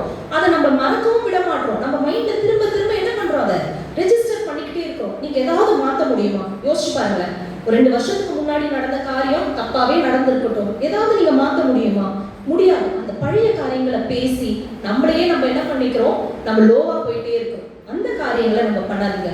இன்னும் சிலருக்கு நம்ம வைராக்கியங்களை வைத்துக் கொண்டு இருக்கிறோம். நடந்து முடிந்த காரியங்கள், சண்டைகள், பிரச்சனைகள், இந்த வைராக்கியத்தை மனசுல வச்சுட்டு நம்ம ஆண்டவர்கிட்ட நெருங்கணும், இன்னும் நல்லா ஓடணும்னு நினைச்சீங்கன்னா அதுவும் முடியாது. ஆண்டவர்கிட்ட கிருபை கேளுங்க. சம்டைம்ஸ் நம்ம ஹர்ட் ஆயிருப்போம், அதனால மறக்க முடியாது, மன்னிக்க முடியாம இருப்போம். ஆண்டவரே, இந்த பழைய காரியங்கள்லாம் நான் விட்டேன், இந்த வைராக்கியங்கள்லாம் விட்டு நான் எல்லார்கிட்டையும் நல்லா பேசணும். நான் முகம் சிரிச்சதுன்னா என் மனசோட நான் சிரிக்கணும், சும்மா நான் நடிக்க கூடாது. எல்லார்கிட்டையும் நான் நல்லா பேசுறதுக்கு எனக்கு அந்த கிருபைகளை தாங்கன்னு சொல்லி இந்த மாதிரி பாரங்கள் நம்ம வாழ்க்கையில இருக்கும்னா இதெல்லாம் நம்மளுக்கு என்ன பண்ணணும்? ஆண்டவரை எடுத்து போடுங்க, பாரத்தை உங்க மேல செலுத்துக்கிறேன், நீங்க எடுத்து இந்த ஓட்டத்தை நல்லா ஓடுறதுக்கு எனக்கு உதவி செய்யுங்க என்று நம்ம கேட்கணும். நம்ம ஒவ்வொரு நாளும் ஆராய்ந்து பார்க்கணும். இப்ப என்ன கேட்டீங்கன்னா, நீங்க யார் உங்களை பத்தி சொல்ல சொன்னா எனக்கு உண்மையா தெரியாது, எல்லாமே தெரியாது. அப்போ நீங்க ஒவ்வொரு நாளும் ஆராய்ந்து பார்க்கணும். உங்க பாவம் என்ன, பாரம் என்னன்னு நீங்க ரெகக்னைஸ் பண்ணணும். ஃபர்ஸ்ட் இந்த பாரங்கள் இருக்கு, அடுத்தது அதை ரிப்பீட் பண்ணணும். ஆண்டவரே, இதெல்லாம் நீங்க எடுத்துருங்க, என்கிட்ட இருந்து கலைந்து போடுங்க, இந்த பாரத்தெல்லாம் நீங்க நீக்கி போடுங்கன்னு சொல்லி நம்ம ஆண்டவர்கிட்ட ஒப்பு கொடுக்கணும். மூன்றாவதாக இந்த குணங்களுக்கு பதில் ஆண்டவர் உங்களுடைய தெய்வீக குணங்களை எனக்கு தாங்க, எனக்கு இந்த கெட்ட காரியங்கள் எதுவும் இல்லாம ஆவின் கனினால என்னை நிரப்புங்கன்னு சொல்லி நம்ம தான் என்ன பண்ணணும்? ஆண்டவர்கிட்ட கேட்கணும். முதலாவது நம்ம பார்த்த காரியம், நம்ம பாரங்களை என்ன பண்ணணும்? தள்ளிவிட்டு ஓடுகிறவர்களாக இருக்கணும். அடுத்தது இரண்டாவதாக பார்க்கும்போது தொடர்ந்து அந்த வசனத்தை வாசிக்கலாம். பாரமான யாவற்றையும் நம்மை நெருங்கி நிற்கிற பாவத்தையும் தள்ளிவிட்டு. பாவம் எப்படி இருக்கான்? பாவம் எப்படி இருக்கு? நம்மளை நெருங்கி நிற்கிற, ரொம்ப தூரமாலாம் இல்ல, ரொம்ப பக்கத்துல நம்மளுக்கு பாவங்கள் இருக்கிறது. அந்த பாவத்தின் மத்தியில நம்ம எப்படி வாழ்றோம் அப்படின்றதுதான். பாவம் நெருங்கி இருக்கிற பாவங்களுக்கு நம்ம விழுந்து விடாதபடிக்கு அந்த பாவங்களை தள்ளி விட்டு நம்ம என்ன பண்ணணும்? ஓட வேண்டும். இந்த உலகமானது ஒரு பாவம் நிறைந்த உலகம் தான், அதுல எந்த சந்தேகமும் இல்லை. நம்ம கிறிஸ்தவரா மாறினால வேற பிளானட்ல போய் வாழ முடியுமா? முடியாது. நம்ம சாகிற வரைக்கும் இந்த பாவ உலகில தான் நம்ம வாழ்ந்து ஆக வேண்டும். பாவம் நிறைந்த உலகம். இப்போ ரீசன்ட் டேஸ்ல பார்க்கும்போது அவ்வளோ மோசமான ஒவ்வொரு நாள் நியூஸ் இருக்கு. வயசு வரம்பு இல்லை, 3 மாத குழந்தை, 11 மாத குழந்தைன்னு ஒரு மாரல் வேல்யூ இல்லாத ஒரு உலகத்துல நம்ம என்ன பண்றோம்? வாழ்ந்துட்டு இருக்கிறோம். ஆனா அப்படிப்பட்ட உலகம் தான் நம்ம வாழணும். அதுல நீங்களும் நானும் எப்படி வாழ்றோம்ன்றதுதான் விஷயமே இருக்கு. கிறிஸ்தவ ஓட்டத்தில் முக்கியமானது பரிசுத்தம். பாவங்களை தள்ளிவிட்டு ஓட வேண்டும் சொல்லும் போது நம்ம பரிசுத்தமாய் வாழ வேண்டும். மத்தேயு 5ஆம் அதிகாரம் 8ஆம் வசனத்துல, இருதயத்தில் சுத்தமுள்ளவர்கள் பாக்கியவான்கள், அவர்கள் தேவனை தரிசிப்பார்கள். நீங்கள் தேவனை தரிசிக்கணும்னா உங்க இருதயம் எப்படி இருக்கணும்? சுத்தமாக இருக்கணும். எபிரேயர் 12:14 வாசிக்கிறோம், யாவரோடும் சமாதானமா இருக்கவும் பரிசுத்தம் உள்ளவர்களாய் இருக்கவும் நாடுங்கள், பரிசுத்தம் இல்லாமல் ஒருவனும் கர்த்தரை தரிசிப்பதில்லையே. நீங்க தேவனை தரிசிக்கணும்னா என்னது? பரிசுத்தமா தான் இருக்கணும். 1 பேதுரு 1ஆம் அதிகாரம் 15-16 வாசிக்கிறோம், உங்களை அழைத்தவர் பரிசுத்தராய் இருக்கிறது போல நீங்களும் உங்கள் நடக்கைகள் எல்லாவற்றிலும் எல்லா நடக்கைகளும் நீங்க எப்படி இருக்கணுமா? பரிசுத்தராய் இருங்கள். நான் பரிசுத்தர் ஆகையால் நீங்களும் பரிசுத்தராய் இருங்கள். எனக்கு தெரிஞ்சு ஒரு பரிசுத்தத்தை போதிக்கிற, போலியா நீ வாழணும் போதிக்கிற ஒரே மதம் எது? கிறிஸ்தவ மதம் தான். ஏன்னா மற்ற யாரும் அதை சொல்ல முடியாதுல்ல. இங்க நமக்கு முன்னாடி ஓடின இயேசு கிறிஸ்துவானவர் பரிசுத்தமாய் பிறந்தார், பரிசுத்தமாய் வாழ்ந்து நம்மளுக்கு ஒரு முன்னோடியா இருக்கிறத பார்க்கிறோம். இப்ப பரிசுத்தமா வாழ்ந்தவங்க தானே நமக்கு பரிசுத்தத்தை பத்தி கிளாஸ் எடுக்க முடியும், பரிசுத்தத்தை சொல்லி கொடுக்க முடியும். அப்படிப்பட்ட இயேசுவானவர் நம்மளுக்கு ஒரு எக்ஸாம்பிளாக வாழ்ந்திருக்கிறார். ஒரு பாவம் நம்மளை நெருங்காதபடிக்கு எப்படி வாழணும்னு இயேசு நம்மளுக்கு ஒரு முன்மாதிரியாக வாழ்ந்திருக்கிறதை பார்க்கிறோம். நம்ம கிறிஸ்துவுக்குள்ள இருப்போமானால் நம்ம பரிசுத்தமாய் வாழ்றது கஷ்டம் கிடையாது. பாவம் செய்யறதுதான் கஷ்டம், பரிசுத்தமாய் வாழ்றது ஈஸி. இல்ல இந்த உலகத்தோட நம்ம சேர்ந்து வாழ்ந்தா என்ன ஆகும்னா ஈஸியா பாவம் செஞ்சோம். நம்மளுக்கு ஒரு பரிசுத்தமா வாழ்றதுதான் என்ன ஆகும்? டஃப்பா இருக்கும். நம்ம அப்பதான் ஐயோ இப்படிலாம் இருக்கணுமா, கிறிஸ்டியன்னா இதெல்லாம் பண்ணணுமா, இப்படிலாம் பண்ணணுமா, நம்ம என்ன பண்ணுவோம்? 1008 கேள்வி கேட்போம். அதனால நம்ம என்ன பண்ணணும்? பரிசுத்தத்தை நம்ம காத்து கொள்ள வேண்டும். பரிசுத்தமாய் வாழ்வது என்பது என்ன, இன்னொரு வார்த்தையில சொல்லணும்னா பிரித்தெடுக்கப்பட்ட ஒரு வாழ்வாக இருக்கிறது. எல்லாரும் மாதிரி வாழ்றது ரொம்ப ஈஸி. என்ன சொல்றீங்க? எல்லாரும் ஓடுற மாதிரி ஓடுறது, எல்லா போற போக்குலயும் போறது ரொம்ப ஈஸி. இல்ல நீங்க போற போக்குல நான் போக மாட்டேன், இது கிறிஸ்துவுக்கு அடுத்த வழி அல்ல. இது பைபிளுக்கான, பைபிள்ல சொல்லப்பட்ட காரியங்கள் இல்ல. நம்ம எதிர்த்து நிற்கும் போதுதான் அது நம்மளுக்கு கஷ்டமாக இருக்கு, கஷ்டமா திங்க் பண்றோம். ஆனா உண்மையா நம்ம கிறிஸ்துவுக்குள்ள இருந்தா அது கஷ்டம் இல்ல. சில காரியங்களுக்கு நம்ம ஃப்ரெண்ட்ஸோட போகும்போது நம்ம நோ சொல்ல என்ன பண்ணிக்கணும்? பழகிக்கணும். 10 பேர் பண்றதுனால அது நானும் பண்ணணும்னு அவசியம் கிடையாது. நான் யாரு? யாரோட பிள்ளை? ஏசப்பா பிள்ளை அப்படின்றத நான் ப்ரூவ் பண்ற இடமா அது இருக்கு. ஒரு நாள் அஜிஷ் கூட என்கிட்ட அதை ஷேர் பண்ணும்போது அவன் ஆஃபீஸ்ல வந்து அவனோட டீம் எல்லாரும் என்ன பண்றாங்க? சினிமாக்கு போறதுக்காக பிளான் பண்றாங்க. ஸோ எல்லாருமே ஒரே நாள் லீவ் எடுத்து நம்ம மூவி தியேட்டருக்கு போகலாம்னு பிளான் பண்ணும்போது அஜிஷ் மட்டும் என்ன சொன்னான்? நான் வரமாட்டேன்னு சொல்லிட்டான். உடனே ரொம்ப சந்தோஷமா ஏத்துருப்பாங்களா? என்ன சொன்ன? ரொம்ப பண்ணாத, ரொம்ப சீன் போடாத, தியேட்டருக்கு தானே, அதெல்லாம் பாவம் கிடையாது வான்னு சொல்லியிருக்காங்க. அதுல இன்னொரு பையன் தான் ஹைலைட். என்ன தெரியுமா சொன்னானா? ஏய் நானும் தாண்டா கிறிஸ்டியன், நானும் போலையா? அவன் கிறிஸ்டியனா? சொல்லுங்க, யோசிச்சு பாருங்களேன். தியேட்டருக்கு 10 பேர் போகும்போது நாங்க வரமாட்டேன்னு சொல்லணும். அடுத்த வாட்டி அவங்க பிளான் பண்ணும்போது தியேட்டருக்கு பிளான் பண்ணக்கூடாது. இல்லடா நம்ம எல்லாரும் போகும்போது அஜிஷ் வரமாட்டான்னு என்ன பண்ணணும்? யோசிக்கணும். அப்படிப்பட்ட வாழ்க்கை இன்னைக்கு நீங்களும் நானும் வாழ்றோமா? நம்மளனால அந்த பிளான் என்ன பண்ணணும்? மாறணும். எல்லாரும் செத்த மீன் மாதிரி என்ன பண்ணக்கூடாது? ஓடுற தண்ணியில அடிச்சுட்டு ஓடக்கூடாது. நம்ம எடுக்கிற சில முடிவுகள் பரிசுத்த ஆவியானவரை துக்கப்படுத்துதா இல்ல சந்தோஷப்படுத்துதான்னு சொல்லி நம்ம என்ன பண்ணணும்? யோசிக்கணும். 1 கொரிந்தியர் 10ஆம் அதிகாரம் 23ஆம் வசனத்துல வாசிக்கிறோம், எல்லாவற்றையும் அனுபவிக்க எனக்கு அதிகாரம் உண்டு. இந்த உலகத்தை படித்தது எங்க அப்பா ஏசப்பா. எல்லாத்தையும் அனுபவிக்க எனக்கு அதிகாரம் உண்டு. ஆனால் எல்லாம் எனக்கு தகுதியாகிறார். என் தகுதி என்னன்னு இந்த உலகம் டிசைட் பண்ணக்கூடாது. என் தகுதி என்னன்னு ஆண்டவர் எனக்கு சொல்லி கொடுத்துருக்காரு. நான் தான் டிசைட் பண்ணுவேன். நான் தியேட்டருக்கு போகணுமா போகக்கூடாது, அது எனக்கு தகுதியான்னு நான் என்ன பண்ணுவேன்? யோசிப்பேன். உடனே தியேட்டருக்கு போகிறது மட்டும்தான் பாவமான்னு நான் சொல்றேன்னு நினைக்காதீங்க. இந்த மாதிரி சில காரியங்கள் நம்ம வாழ்க்கையில் எடுக்கிற முடிவுகளை நான் சொல்றேன். அப்புறம் எல்லாவற்றையும் அனுபவிக்க எனக்கு அதிகாரம் உண்டு. ஆகிலும் அது என்ன பண்ணாது? எனக்கு பக்தி விருத்தியே உண்டாக்காது. சில காரியங்கள் நீங்க செய்யும் போது இந்த 2 விஷயத்தை யோசிங்க. அது உங்கள் தகுதியா? ஒரு கிறிஸ்தவனா அது உங்க தகுதியான்னு நம்ம யோசிக்கணும். இன்னொன்னு, இதை நான் செய்யறதுனால பக்தி விருத்தி உண்டாகுமா? 3 ஹவர் போய் நான் தியேட்டர்ல உட்கார்றது எனக்கு அப்படியே நான் வந்து பரிசுத்தாவினால் நிறைஞ்சு எனக்கு பக்தி விருத்தி உண்டாகும்னா நீங்க தாராளமா போங்க. போறீங்களா? டிசைட் பண்ணிக்கோங்க. அதனால பக்தி விருத்தி உண்டாக்குற காரியங்களை நம்ம செய்யறதுக்கு நாடுவோம். செய்யற காரியம் எனக்கு தகுதியா, ஒரு கிறிஸ்தவலா எனக்கு தகுதியா அப்படின்றதையும் நம்ம என்ன பண்ணணும்? இந்த நாளில் யோசிக்க வேண்டும். யோசிப்போட வாழ்க்கையில பார்க்கும்போது ஒரு நல்ல ஒரு அன்பு அப்பா கிட்ட ஒரு செல்லமா வளர்ந்த பையன் பொறாமையினால சகோதரர்களால என்ன பண்றார்? அடிமையா விற்கப்படுகிறார். சாதாரணமா இல்ல, அடிமையா விற்கப்படுகிறார். விற்கப்பட்டு போத்திபார் வீட்டுல அவர் போகும்போது அந்த இடத்துல தேவன் யோசேப்போடு இருந்தது நிமித்தம் என்ன ஆகுது? யோசேப்புக்கு ஆண்டவரோட கண்கள்ல கிருபை கிடைக்குது. அங்கேயும் ஆண்டவர் அவனை என்ன பண்ணிக்கிறார்? உயர்த்தி வைக்கிறதை பார்க்கிறோம். ஆனா அங்க போனா ஒரு பிரச்சனை, அவனை பாவத்துல விழும்படியாக ஒரு சூழ்நிலை அங்க உருவாகிறதை நம்ம பார்க்கிறோம். ஆதியாகமம் 39ஆம் அதிகாரம் 9ஆம் வசனத்தை யாரா வாசிக்கலாம்? ஆதியாகமம் 39ஆம் அதிகாரம் 9ஆம் வசனம். இந்த வீட்டிலே எதிலும் பெரியவரில்லை, நீ அவருடைய மனைவியா இருக்கிறபடியா நினைத்தவர் வேறு ஒன்றையும் அவர்களுக்கு விலைக்கு வைக்கவில்லை. இப்படி இருக்க நான் எத்தனை பெரிய பொல்லாப்புக்கு உடன்பட்டு வேறு என்ன வார்த்தை சொல்லுகிறார்? தேவனுக்கு விரோதமாய் பாவம் செய்வது எப்படி? அந்த இடத்துல யார் இருக்கா? யோசேப்பின் சொந்தக்காரங்கன்னு யாராவது இருக்காங்களா? அப்பா அம்மான்னு இருக்காங்களா? சகோதரர் இருக்காங்களா? இல்ல அவன் செய்யற தப்ப அங்க போட்டு கொடுக்கறதுக்கு யாராவது இருக்கா? யாருமே இல்ல. வாழ்ந்தா அவன் ஒரு வாலிபனா, மை லைஃப் மை ரூல்ஸ் அப்படின்னு சொல்லி அவன் என்ன பண்ணிருக்கலாம்? வாழ்ந்திருக்கலாம். ஆனா அவங்க என்ன பண்றாங்க? நான் சொல்ற வார்த்தையை பாருங்களேன், தேவனுக்கு விரோதமாய் பாவம் செய்வது எப்படி? இதுதான் நான் சொல்றேன். நீங்க கேரி பண்ற உங்களோட இயேசுவானவர் உங்க கூட எல்லா இடத்துலயும் வரார். ஆண்டவர் இருக்கும்போது நீங்க ஒரு பிள்ளை அப்பா அம்மா இருக்கும்போது தப்பு செய்யுமா? ஒரு டீச்சர் இருக்கும்போது காப்பி அடிப்பீங்களா? போலீஸ் இருக்கும்போது திருடன் திருடுவானா? இதுதான் பரிசுத்த ஆவியானவர் நம்மளுக்குள்ள இருக்கும்போது பாவத்தை நம்ம என்ன பண்ண மாட்டோம்? செய்ய மாட்டோம். யாராவது பார்த்தாலும் பார்க்காவிட்டாலும் அந்த தப்பை என்ன பண்ண மாட்டோம்? நம்ம செய்ய மாட்டோம். ஆனா இங்க பார்க்கும்போது யோசேப்புக்கு ஒரு நல்ல ஒரு ஆப்பர்ச்சுனிட்டி கிடைக்குது.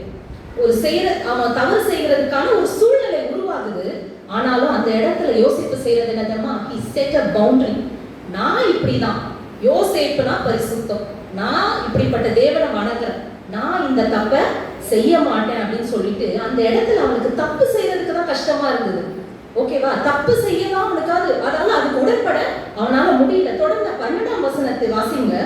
அப்பொழுது அவன் அவனுடைய வஸ்திரத்தை பற்றி பிடித்து என்னோட சயனி என்றார். அவனோ தன் வஸ்திரத்தை அவள் கையிலே விட்டு வெளியே ஓடி போனான். வெளியே ஓடி போனான். அங்கேயே இல்ல, பாவத்தோடு ஒன்றி போல, பாவத்துக்குள்ள விழல. என்ன பண்றான்? வெளியே ஓடி போகிறான். இன்னைக்கு நீங்களும் நானும் அந்த பாவம் நெருங்கி வரும்போது அந்த பாவத்தை தள்ளி விட்டு என்ன பண்ணணும்? நம்ம ஓட வேண்டும். நம்ம பாவம் நம்மளை தேடுறது இல்லை, நம்மளே ஓடி போய் பாவத்துல என்ன பண்றோம்? விழுந்துடுறோம். அப்படிப்பட்ட ஒரு வாழ்க்கை சிலரை நம்ம என்ன பண்றோம்? வாழ்ந்துட்டு இருக்கோம். ஆனா யோசேப்புல ஒரு நல்ல உதாரணம், முக்கியமா வாலிப பிள்ளைகளுக்கு நான் சொல்லுவேன், யோசேப்பு பாவம் நெருங்கினாலும் பாவத்தை தள்ளிவிட்டு ஓடுகிற ஒரு மகனாக இங்க இருக்கிறார். இதே சூழ்நிலைகள் ஒருவேளை சிமிலர் சிச்சுவேஷன் இல்லைனாலும் இந்த மாதிரி காரியங்கள் நம்மளுக்கும் வரலாம். ஸ்கூல் காலேஜஸ்ல வரலாம், உங்க ஆபீஸ்ல வரலாம், இல்ல இந்த சொசைட்டில வரலாம், உங்க குடும்பத்துல வரலாம். நீங்க யோசிக்கணும், இந்த யோசேப்பை போல நான் பாவத்தை என்ன பண்ணக்கூடாது? பாவத்துல விழுந்துராம யோசேப்பை போல பாவத்தை தள்ளிவிட்டு நான் ஓட வேண்டும் என்று நம்ம கற்றுக்கொள்ளணும் இந்த நாளில். 1 கொரிந்தியர் 9ஆம் அதிகாரம் 25ஆம் வசனத்தில் இப்படியாக வாசிக்கிறோம். பந்தயத்துக்கு போராடுகிற யாவரும் எல்லாவற்றிலேயும் இச்சை அடக்கமா இருப்பார்கள். ஒரு பந்தயத்துல கலந்துக்கிறீங்கன்னா உங்களுக்குன்னு ஒரு கோச் இருப்பாங்க. அந்த கோச் சொல்லுவாங்க, நீ காலையில இது சாப்பிடு, மதியானம் இது சாப்பிடு, நைட் இப்படி சாப்பிடணும், இத்தனை ஹவர்ஸ் நீ என்ன பண்ணணும்? ஒர்க் அவுட் பண்ணணும்னு சொல்லி உங்களுக்கு ஒரு ஸ்கெடியூல் போட்டு கொடுப்பாங்க. உனக்கு ஆசையா இருக்கும், பிரியாணி பிடிக்கும், ஆனா நீ பிரியாணி சாப்பிடக்கூடாது. அது பேர் தான் இச்சை அடக்கம். ஆசை இருந்தாலும் அந்த ஆசையை அடக்கி கொள்ளுவது. அவன் நல்லா விளையாடணும் தானே கோச் சொல்றாரு, அவன் வின் பண்ணணும் தானே கோச் சொல்றாரு. இல்ல அப்படின்னு சொல்லிட்டு சரி சரி சரி கோச் நீங்க சொல்றபடி செய்யறேன்னு சொல்லிட்டு திருட்டுத்தனமா போய் சாப்பிட்டா யாருக்கு நஷ்டம்? அந்த பிளேயருக்கு தான் நஷ்டம். நல்லா பெர்ஃபார்ம் பண்ண முடியாது. விராட் கோலி ஒரு பேட்டியில சொல்லும்போது சொல்றாரு, எனக்கு என் ஃபிட்னஸ் தான் முக்கியம், அதுக்காக நான் என்ன பண்ணுவேன்? ஒரே சாப்பாடை எனக்கு 6 மாசம் தொடர்ந்து கொடுத்தாலும் நான் சாப்பிடுவேன், அது எனக்கு போர் அடிக்காது. ஏன்னா அவர் கோல்னா என்னது? நான் ஃபிட்டா இருக்கணும், நான் இந்தியா டீமுக்காக விளையாடணும். யாராவது அக்ரிமெண்ட் போட்டு கொடுத்தாங்களா? விராட் கோலி 99 வயசு வரைக்கும் இந்தியா டீம்ல விளையாடுவாருன்னு எழுதி கொடுத்தாங்களா? இல்ல. ஆனா இருக்கிற வரைக்கும் எப்படி இருக்கணும்? ஃபிட்டா இருக்கணும். இதேதான் நீங்களும் நானும். நம்ம உயிரோடு இருக்கிற வரைக்கும் நம்ம ஹோலி லைஃப்ல ஃபிட்டா இருக்கணும். எப்படி? பரிசுத்தத்தை காத்து பாவத்துக்கு விலகி ஓடி நம்ம இந்த ஓட்டத்தை தொடர்வதற்கு, ஓட்டத்தை முடிக்க நம்ம என்ன பண்ணணும்? ஃபிட்டா இருக்கணும். இச்சை அடக்கம் ரொம்பவே அவசியம். யோவான்ல நம்ம 1 யோவான் 2ஆம் அதிகாரம் வாசிக்க வேண்டாம், நான் வாசிக்கிறேன். 16-17 கண்களின் இச்சை மாம்சத்தின் இச்சை இருக்கு. கண்களின் இச்சையினால மாம்சத்தின் இச்சையினால அநேகர் விழுந்து போகிறதை நம்ம பார்க்கிறோம். நம்ம அதுக்கு ரொம்ப ஜாக்கிரதையா இருக்கணும். அந்த நேரத்துக்கு கண்ணில் நல்லா இருக்குன்னு சொல்லி நம்ம என்ன பண்ணக்கூடாது? அந்த இச்சையில விழுந்துடக்கூடாது. மாம்சத்தின் இச்சைக்கு நம்ம விழுந்துடக்கூடாது. விழாதபடிக்கு நம்ம எச்சரிக்கையா இருக்க வேண்டும். தொடர்ந்து அவர் சொல்றார், இதெல்லாமே கண்களின் இச்சை மாம்சத்தின் இச்சையெல்லாம் எதால உண்டானவை? உலகத்தினால் உண்டானவை. உலகமும் அதன் இச்சையும் ஒழிந்து போகும். இதெல்லாம் அழிஞ்சு போற காரியம். அதுல போய் விடாதீங்க யாரும். கொஞ்சம் நம்ம என்ன பண்ணணும்? கொஞ்சம் தெளிவா இருக்கணும். எந்த காரியத்தை நம்ம சூஸ் பண்றோம், என்ன பேசுறோம், என்ன பாக்குறோம்ன்றத நம்ம என்ன பண்ணணும்? நம்ம தெளிவா இருந்து இச்சையில விழுந்து போகாதபடி நம்ம பரிசுத்தத்தை காத்து கொண்டு இந்த பாவம் இல்லாமல் இந்த ஓட்டத்தை நம்ம ஓட நம்ம முயற்சி செய்ய வேண்டும். சில டைம் கஷ்டமா இருக்கும். ஆனா ஆவியானவரோட துணையோட நம்ம கேட்போம். ஆனால் கண்டிப்பா நம்ம எல்லாருமே இந்த ஓட்டத்தை பாவம் இல்லாமல் ஓட தேவன் நம்மளுக்கு கிருபை செய்வாராக. அடுத்ததாக பார்க்கும்போது அது எபிரேயர் 12ஆம் அதிகாரம் 1ஆம் வசனத்தை வாசிங்க. தொடர்ந்து வாசிங்கள். எபிரேயர் 12:1. விசுவாசத்தை துவக்குகிறவரும் முடிக்கிறவருமாய் இருக்கிற இயேசுவை நோக்கி நமக்கு நியமித்திருக்கிற ஓட்டத்தில் பொறுமையோடு ஓடக்கடும். தேவன் நமக்குன்னு ஒரு ஓட்டத்தை என்ன பண்ணியிருக்கிறார், இங்க நியமித்து வைத்திருக்கார். அதனாலதான் நம்ம 3ஆவதுக்கு கொடுத்திருக்க தலைப்பை பார்த்தீங்கன்னா, பாதை மாறாமல் ஓட வேண்டும். பாதை மாறுறோமா? ஒரு ரன்னிங் ரேஸ்னா அங்க ட்ராக் வரைஞ்சிருப்பாங்க, பார்த்திருப்பீங்களே எல்லாருமே. இஷ்டம் போலலாம் ஓடக்கூடாது. நீங்க 2ஆம் நம்பர்னா நீங்க 2ஆம் நம்பர் ட்ராக்ல தான் என்ன பண்ணணும், ஓடணும். தப்பி ஓடுனா என்ன ஆகும், டிஸ்குவாலிஃபை. நீங்க முதல்ல வந்தாலும் உங்களுக்கு பரிசு கிடையாது. அதனால உங்களுக்கு எந்த ஆண்டவர் வந்து எந்த ஓட்டத்தை நியமித்திருக்கிறாரோ, எந்த ட்ராக்கை வச்சிருக்கிறாரோ அதுல என்ன பண்ணணும், நம்ம ஓட வேண்டும். ஆனா அநேக நேரம் நம்ம ட்ராக் மாறிடும். ஏன்னா நம்ம ட்ராக்கை பார்த்து ஓடுறது இல்லை. திரும்பி திரும்பி திரும்பி பக்கத்து வீட்டுக்காரன் எப்படி இருக்கான், சர்ச்சுக்கு நான் 30 வருஷமா வரேனே, நான் இன்னும் கஷ்டப்பட்டு இருக்கேனே, போன வருஷம் வந்தவன் இப்ப நல்லா இருக்காள். ஏன்னா பக்கத்துல இருக்கவங்களே நம்ம என்ன பண்றோம், கம்பேர் பண்ணிட்டே இருக்கிறோம். இவங்க நல்லா இருக்காங்களே, அவங்க நல்லா. அது நம்மளுக்கு தேவையில்லாத காரியம். உங்களுக்கு ஆண்டவர் ஒரு ஊழியத்தை கொடுத்திருக்காரு, ஆண்டவர் உங்களுக்குன்னு ஒரு பாதையை கொடுத்திருக்காரு. அந்த பாதையில நம்ம என்ன பண்ணணும், ட்ராக் மாறாம ஓடணும். அதுக்கு நம்ம என்ன பண்ணணும், முதல்ல நேரா பார்க்கணும். அதனாலதான் ஆங்கிலத்துல நான் அந்த தலைப்பு கொடுக்கும் போது லுக் அன்டு ஜீசஸ், நம்ம வேதத்துல வாசிக்கிறோம், உன் கண்கள் நேராய் நோக்க கடவுது. ஒரு குதிரைக்கு கடிவாளம் போடுற மாதிரி தான் அந்த கண்ணை கட்டி வச்சிருப்பாங்கல்ல. எதுக்குன்னா அந்த ட்ராக் மாறிடக்கூடாது, அது நேரா ஓடணும் அப்படின்றதுக்காக. நம்மளுக்கும் அதுதான், உங்களுக்கு என்ன பாதை கொடுத்துருக்காங்களோ அந்த பாதையில நம்ம என்ன பண்ணணும், ஓடிட்டே இருக்கணும். ஒப்பிடும் போது என்ன ஆகும்னா நம்ம மனசோர்வடைவோம், அப்படி நின்றுடுவோம், அந்த ஓட்டத்தை தொடர மாட்டோம். ஓட்டத்துல என்ன பண்ணுவோம், பாதியிலே நம்ம விட்டு விடுவோம். இது ஊழியர்கள் ஆனாலும் எல்லாருக்கும் ஒரே ஊழியம் கொடுக்கப்படுதா யோசிங்களா? சில பேர் நல்லா பினான்சியலா நல்லா இருக்கலாம், சில பேர் பாத்தீங்கன்னா கஷ்டப்படலாம், சில பேர் வீடு இருக்கும். மிஷினரிகள் எல்லாம் பார்க்கும்போது அவங்க நிலைமை எவ்வளவு மோசமா இருக்கும். ஒரு இடத்துல போறாங்கன்னா லாங்குவேஜே அப்பதான் கத்துப்பாங்க, அது ஈஸியா. அப்படி நம்ம எதையுமே யார் கூடயுமே நம்ம என்ன பண்ண முடியாது, ஒப்பிடக்கூடாது. ஏன் என்னோட ட்ராக்குமே, அதாவது என்னோட பயணம், என்னோட பாதையும் என் கணவரோட பாதையும் ஒன்னா இருக்குமானா இருக்காது. என் பாதையும் என் பிள்ளைங்க பாதையும் ஒன்னா இருக்குமானா டெஃபினட்டா இருக்காது. என்னோட பாதையும் என் கூட பிறந்தவங்க பாதையும் ஒன்னா இருக்குமானா இருக்காது. ஆண்டவர் ஒவ்வொருத்தரும் ஒவ்வொரு நோக்கத்தோட அழைக்கிறார். அதுல பாத்தீங்கன்னா சில பேருக்கு ஸ்மூத்தா இருக்கும் உங்களோட ட்ராக், சில பேருக்கு ரொம்ப கஷ்டமா இருக்கும், சில பேருக்கு மேலும் பள்ளமுமா இருக்கும். இப்படிதான் இருக்கும். ஆண்டவர் உங்களுக்கு அப்படிதான் வைத்திருக்கிறார். ஏன் எனக்கு மட்டும் ஆண்டவர் கொடுக்குறாரு, அவள் நல்லா இருக்கிறாரு, ஆலயத்துக்கே வரதில்லை, ஆனா அவருக்கு நல்ல நினைச்சதெல்லாம் நடக்குது. என் பிள்ளையெல்லாம் படிச்சது, இன்னும் வேலை கிடைக்கலையே, என் பொண்ணுக்கு இத்தனை வயசு ஆயிடுச்சு, இன்னும் திருமணம் ஆகலையே, அவ கூட படிச்ச பிள்ளைங்களுக்கு எல்லாம் கல்யாணம் ஆயிடுச்சு. நம்ம எப்ப பாரு என்ன பண்ணிக்கிறோம், ஒப்பிட்டு இருக்கோம். ஆண்டவர் நமக்கு ஒரு நியமித்து இருக்கிறார். அதன் காலத்துல அவர் நேர்த்தியா செய்கிறதே. இந்த விசுவாசம் இருந்தா நம்ம அதை யோசிப்போமா, மற்றவங்களை யோசிப்போமா? இல்ல, நமக்கு நியமித்திருக்க ஓட்டத்தை நம்ம என்ன பண்ணுவோம், பொறுமையோடு ஓடக்கணும். ஆண்டவர் அப்படி நடத்தணும்னா அவங்க விசுவாசத்தை இழந்துறாங்க. ஆண்டவரே உன் கிருபையினால என்ன பண்ணுங்க, இந்த ஓட்டத்தை தொடர எனக்கு உதவி செய்யுங்கன்னு சொல்லி நம்ம கேட்போம் ஆண்டவர் கிட்ட. அப்போஸ்தலனாகிய பவுலோட வாழ்க்கை குறித்து பார்க்கும்போது அவர் சவுலாக இருந்து என்னென்னலாம் பண்ணாருல்ல. கிறிஸ்தவன் பேரை கேட்டாலே அடிதான், ஆண்டவரை பின்பற்றினா அடிதான், சபையை அவர் பாழாக்கினான் என்று வாசிக்கிறோம். ஆண்டவருடைய நாமத்தை சொல்லுகிறவர்களை காவலில் போட்டான் என்று வாசிக்கிறோம். ஸ்தேவானை கொலை செய்ய அவன் சம்மதித்திருந்தான் வாசிக்கிறோம். இப்படிப்பட்ட ஒரு சவுலை ஆண்டவர் சந்திக்கிறார். சந்திச்சு அவன் இப்படி ஓடிட்டு இருக்கிறவனை பிடிச்சி என்ன பண்றாரு, தம்பி அது உன் ட்ராக் இல்ல, இந்த பக்கம் வா, நீ எனக்காக ஓடுன்னு சொல்லி பிடிச்சி அவன் ட்ராக் என்ன பண்றாரு, மாற்றி விடுகிறதை நம்ம பார்க்கிறோம். இயேசு அவனை என்ன பண்றார், தெரிந்து கொள்கிறார். யாராவது ஒருவர் அப்போஸ்தலர் 9ஆம் அதிகாரம் 15-16 நம்ம வாசிக்கலாம்.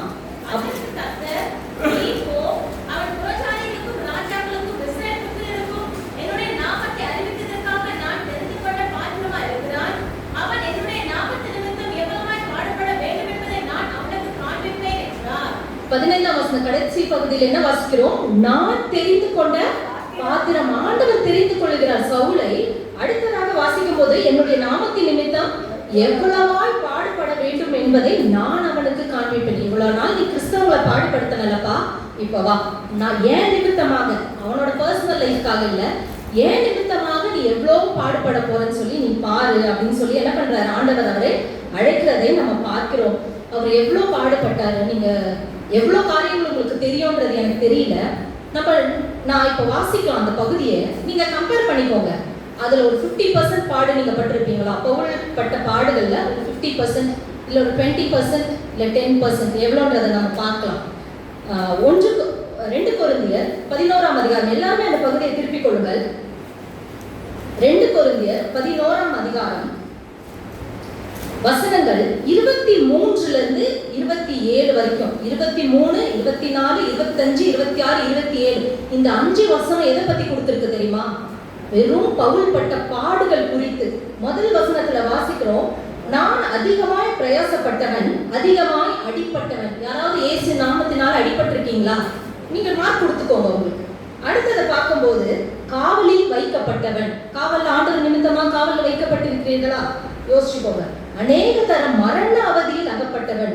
யூதர்களால் 1 குறைய 40 அடியாக 5 தரம் அடிப்பட்டவன். 5 வாட்டி யூதர்களால் அடி வாங்கியிருக்கிறார். 3 தரம் மிலாறுகளால் அடிப்பட்டேன். கையிலேயும் அடி வாங்கியாச்சு, கட்டையிலேயும் அடி வாங்கியாச்சு. 1 தரம் கல்லறை உண்டு, கல்லடியும் வாங்கியாச்சு. 3 தரம் கப்பல் சேதத்தில் இருந்தேன். கப்பல்ல 3 தரம் மாட்டியிருக்காராம்.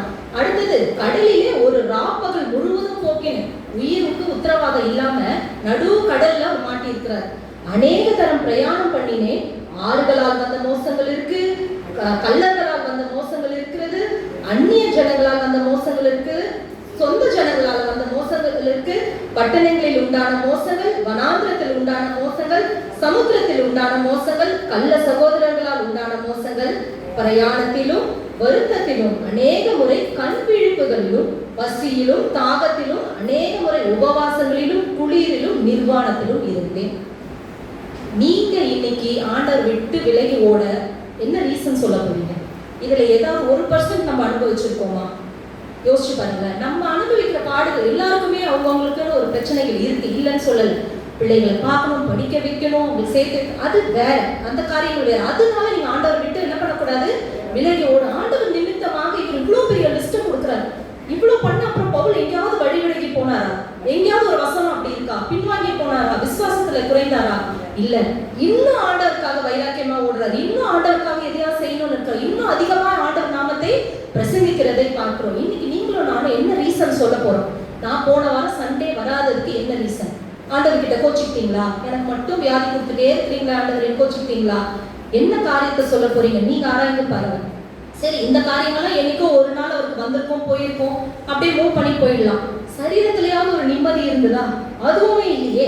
2 கொரிந்தியர் 12ஆம் அதிகாரம் 7ஆம் வசனத்துல வாசிக்கிறோம், என் மாம்சத்தில் ஒரு முள் கொடுக்கப்பட்டு இருக்கிறது, அது என் குட்டும் சாத்தானா இருக்க ஒரு முள், ஒரு பிரிக்கிங் தான் அவருக்கு கொடுக்கப்பட்டு, அது உடம்பு சரீரத்துல பலவீனங்கள் இருந்துட்டே இருந்தா ஒரு மனுஷன் எப்படி நிம்மதியா இருக்க முடியல? ஆனா அதுலயும் என்ன சொல்றாரு? ஆண்டவர் கிட்ட கேட்டுடுறாரு, ஆண்டவரே எனக்கு இந்த முள்ளை எடுத்து போடுங்கன்னு சொல்லுவோம். ஆண்டவர் என்ன சொல்றாரு? என் கிருபை உனக்கு போதும், உன் பலவீனத்திலே என் பலன் பூரணமாய் விளங்கும் என்று சொல்லி ஆண்டவர் அவருக்கு ஒரு ஆறுதல் வார்த்தையை தான் தராரே தவிர அவருக்கு நல்ல சுகத்தை கொடுக்கல. இருந்தாலும் ஆண்டவர் விட்டு அவர் விலகி என்ன பண்ணல? பாதை மாறி போகவில்லை. தொடர்ந்து அவர் கொடுத்த பாதையில ஓடுகிறார். இதெல்லாம் சொல்லிட்டு ஹைலைட்டான விஷயம் என்ன தெரியுமா? இந்த நிந்தனைகளையும் துன்பங்களையும் இடுக்கண்களையும் நான் பிரியப்படுகிறேன்னு சொல்றாரு. ஆண்டவர் நிமித்தமாக வர இந்த காரியங்கள் எல்லாமே எனக்கு எப்படி இருக்கு? சந்தோஷமா நான் ஏற்றுக்கொள்கிறேன் என்று அவர் சொல்கிறார். இதுதான் பவுல் இயேசு மேல வைத்த விசுவாசத்தின் பிரதிபலிப்பு. நம்ம ஆண்டவரை நெருங்கி ஜீவிக்கும் போது என்ன ஆகும்னா, இந்த சைடுல இருக்க சின்ன சின்ன காரியங்கள்லாம் நம்ம கண்ணுக்கு தெரியாது. கண்ணை எங்க வைக்கணும்? நம்ம இயேசுவை நோக்கி நம்மளுக்கு நியமித்திருக்க பாதையில நம்ம என்ன பண்ணணும்? ஓட வேண்டும். நம்ம வழி எந்த ஒரு காரணத்தினாலும் வழி விலகி போகக்கூடாது. நம்ம சோர்ந்து போற காரியங்கள் வரும், நம்மளுக்கு சோதிக்கிற காரியங்கள் வரும். ஆனா அது ஒரு காரணமா நம்ம சொல்லி என்ன பண்ணக்கூடாது? வழி விலகி போகக்கூடாது. நம்ம ஓட்டத்தை ஓடி ஜெயமா நம்ம என்ன பண்ணணும்? முடிக்க வேண்டும். ஷைனி வில்சன் ஒரு நல்ல ஒரு பிரபலமான ஒரு ஆத்லெட், நம்ம இந்தியன் ஆத்லெட், கேரளாவை சேர்ந்தவங்க. 1986 அவங்க ஏசியன் கேம்ஸ்ல கலந்துக்கிறாங்க. ரொம்ப எதிர்பார்ப்பு, கண்டிப்பா அவங்க ஓடிடுவாங்க, கண்டிப்பா அவங்க வின் பண்ணிடுவாங்க, எல்லார்கிட்டையும் எதிர்பார்ப்பு. அவங்களும் அதுக்கான அவ்வளோ எஃபர்ட் போட்டு அவங்களும் பிராக்டிஸ் பண்ணிருக்காங்க. அந்த போட்டி நாள் வருது, போட்டியில தயாரா இருக்காங்க, போட்டியில ஓடுறாங்க, போட்டியில ஓடி முதல் பரிசு, முதல்ல ஓடி ஜெயிக்கிறாங்க. அவங்க திரும்பி பார்க்கும்போது செகண்ட் வந்தவங்க வந்து ரீச் கூட ஆகலையா. அவ்வளோ டிஃபரன்ஸ்ல அவங்க என்ன பண்றாங்க? வின் பண்றாங்க. வின் பண்ணி அவ்வளோ சந்தோஷம். கொஞ்ச நேரத்துல பிரைஸ் என்ன பண்றாங்க? அனௌன்ஸ் பண்றாங்க. கோல்டு மெடல்ல ஷைனியோட பேர் சொல்லல, சில்வர் மெடல்ல ஷைனி பேரை சொல்லல, 3வது பிரான்ஸ் மெடல்லையும் ஷைனி வில்சன் பேரை சொல்லல. அவங்களுக்கு ரொம்ப ஆச்சரியமாயிடுச்சு. முதல்ல வந்து என் பேரை சொல்லலையேன்னு பார்க்கும்போது டிஸ்குவாலிஃபைடுன்னு சொல்லி ஷைனி வில்சன் வந்தது. காரணம் என்னன்னு பார்க்கும்போது அந்த போட்டியில, அந்த பர்டிகுலர் போட்டியில அவங்க 200 மீட்டர்ஸ் அவங்க ட்ராக்ல தான் ஓடணும். 200 மீட்டர்ஸ் தாண்டி அந்த அந்த ஃபிளாகை பார்த்த அப்புறம் தான் அவங்க என்ன பண்ணணும், ட்ராக் மாதிரி எப்படி வேணா ஓடலாம். ஆனா அவங்க என்ன பண்ணாங்க, நடுவுல வேற ஏதோ ஒரு ஃபிளாக அவங்களுக்கான வைத்த 200 மீட்டர்ஸ் ஃபிளாக் நினைச்சு என்ன பண்ணிட்டாங்க, ட்ராக்கு மாறி போயிட்டாங்க. அந்த தோல்வி அவங்களால என்ன பண்ண முடியலையா, ஏற்றுக்கொள்ளவே முடியலையா. நான் எப்படி இப்படி ஒரு முட்டாள்தனமான ஒரு தவறை நான் செஞ்சுட்டேன் அப்படின்னு சொல்லிட்டு அவங்க அழுகுறாங்க. எவ்வளவு பேர் வந்து இங்க இருந்து போன அவங்களுக்கு சப்போர்ட்டிவா போன எல்லாரும் சமாதானப்படுத்துறாங்க. பரவாயில்ல ஷைனி, நீ விடு, நெக்ஸ்ட் டைம் நம்ம பார்த்துக்கலாம், அடுத்த நாள் ஒரு போட்டி இருக்குன்னு சொல்லும்போது அவங்களால ஏத்துக்க முடியும். ஏன்னா ஓடி தோத்து இருந்தா அது வேற. முதல்ல வந்து இந்த சின்ன தப்பு ட்ராக் மாறினால அவங்களால ஏத்துக்க முடியும். அப்புறம் அவங்க கோச்லாம் நீ தூங்குனாதான் அடுத்த நாள் என்ன பண்ண முடியும், நீ நாளைக்கு போட்டியில கலந்துக்க முடியும், தூக்க மாத்திரை கொடுக்குறாங்களாம். தூக்க மாத்திரை போட்டு அவங்களால என்ன பண்ண முடியல, தூங்க முடியல. அப்படி அவ்வளோ அவங்க மைண்ட் என்ன இருக்கு, டிஸ்டர்ப் ஆகி. ஏன்னா யோசிச்சு பாருங்களேன், எவ்வளோ பிரயாசப்பட்டிருப்பாங்க, எவ்வளோ அவங்க தியாகம் பண்ணியிருப்பாங்க. ஆனா அந்த சிறிய தவறுனால அவங்க பெரிய ஒரு இதை இழந்தாங்க. ஆனா அடுத்த நாள் போட்டியில கலந்து கொண்டு ஓடி அதை வின் பண்ணாங்க. இருந்தாலும் இந்த தோல்வி அவங்களுக்கு மனசுல ஒரு காயத்தை ஏற்படுத்தியிருக்கு. அடுத்த நாள் பேப்பர்ல வந்த தலைப்பு என்ன தெரியுமா, that one mistake. அந்த ஒரு தவறு. இன்னைக்கு உங்களுக்கும் எனக்கும் அதே தான் ஆண்டவர் சொல்லிக்கிறார். ஒரு சின்ன தவறுனால நீ பந்தய பொருளை இழந்துடாத. ஆண்டவர் ஷைனி வில்சனுக்கு எப்படி அந்த காரியம் நடந்தோ அதே மாதிரி ஆண்டவர் நம்மளுக்கு இன்னைக்கு சொல்லி கொடுக்குறாரு. that one mistake, அதனால நம்ம என்ன பண்ணக்கூடாது, பந்தய பொருளை இழந்துடக்கூடாது, நித்திய வாழ்வை நம்ம என்ன பண்ணக்கூடாது, இழந்துடக்கூடாது. சின்ன சின்ன காரியம் நம்மளுக்கு உடம்பு சரீரத்தில் கொடுக்கப்பட்ட வியாதியா இருக்கட்டும், இல்ல ஒரு பணக்குறைவா இருக்கட்டும், இல்ல எந்த காரியமோ ஃபேமிலியோ ஃப்ரெண்ட்ஸோ இல்ல நம்மளுக்கு நடக்கிற ஒரு ஃபெயிலியர்ஸோ, இதை வச்சு நீங்க என்ன பண்ணுங்க, வழி விலகி போயிடாதீங்க. பவுலை போல நம்மளும் என்ன பண்ணணும், உறுதியாக சொல்ல வேண்டும். என்ன சொல்லணும், நல்ல போராட்டத்தை போராடினேன், ஓட்டத்தை முடித்தேன், விசுவாசத்தை காத்துக்கொண்டேன், இது முதல் நீதியின் கிரீடம் எனக்காக வைக்கப்பட்டிருக்கிறது. நம்ம முடிக்கும் போது ஆண்டவர் கிரீடத்தோட வெயிட் பண்ணிட்டு இருக்கிறார் நம்மளுக்கு கொடுக்கறது. நம்ம பாதியில போயிட்டு அந்த கிரீடம் நம்மளுக்கு கிடைக்காது. நம்ம ஜெயமாய் ஓடி முடித்த அந்த கிரீடத்தை ஆண்டவர் கையில நம்ம என்ன பண்ணணும், பெற்றுக்கொள்ளணும். அப்படி நமக்கு ஓடுறதுக்கு நம்ம என்ன பண்ணணும், நம்ம பாரங்களை தள்ளி விட்டு ஓட வேண்டும், பாவங்களை தள்ளி விட்டு ஓட வேண்டும். பாதை மாறாம நம்ம என்ன பண்ணோம், ஓடி இந்த ஓட்டத்தை ஜெயமாய் முடிக்க தேவன் நம்மளுக்கு கிருபை தருவாராக. இந்த வசனத்தை கேட்டிருக்கோம் நம்ம. இன்னைக்கு அதுக்கு ஏற்ற ஒரு பாடலை மட்டும் நான் பாடி நான் முடிக்கலாம்னு ஆசைப்படுறேன். இப்போ ஓட்டத்தை பத்தி பார்த்துட்டோம். அந்த ஓட்டம் முடிச்ச அப்புறம் ஒரு வாழ்க்கை இருக்கும்ல, அந்த வாழ்க்கையை குறிக்கிறதான ஒரு பாடல் தெரிந்தவர்கள் பாடுங்க, இல்லைன்னா ஸ்கிரீன்ல நான் லிரிக்ஸ் போட்டுட்டு அந்த வார்த்தைகளை கவனித்து நீங்க பாடும்படியாக நான் கேட்டுக்கொள்கிறேன். இந்த பூமியில நம்ம ஓட்டத்தை முடிக்கும் போது அடுத்த காரியங்கள் என்ன நடக்கும், நம்மளுக்கு என்ன கிடைக்கும், நம்ம யாரை பார்ப்போம் சொல்லி அழகான விவரிக்கிற இது ஒரு பாடலாக இருக்கிறது.